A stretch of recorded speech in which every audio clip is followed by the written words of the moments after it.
বাপরে বাপ। সে মনে তখন যখন ব্যাঙ্গালোরে ছিলাম ভাই, তখনও স্টার্টিং করেছিলাম ব্লগিং এর ফুচকা ব্লগ দিয়ে, মনে আছে? হ্যাঁ 12-13 মিনিট ভালো ভিউজ, ফুচকা ব্লগ করেছিলাম। আজও ফুচকা খেতে ব্লগ হয়ে গেছে। ভাই ট্রফি প্লাস করার টাইমে ওরা মাইনাস করে চলে এসেছে।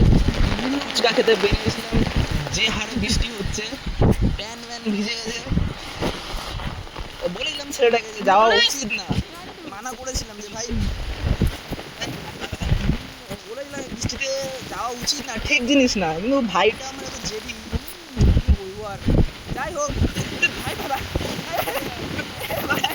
ছাতা উঠিয়ে, ছাতা ধরাবে, আমি ভিজে যাবো ভাই। এই হচ্ছে ভাই, বৃষ্টির টাইমে আগে নিজেকে বাঁচাবে, দাদা যাক মরে যাক, ঝড় বৃষ্টি তুফান, ভাই তো ভিজে গেছি রে।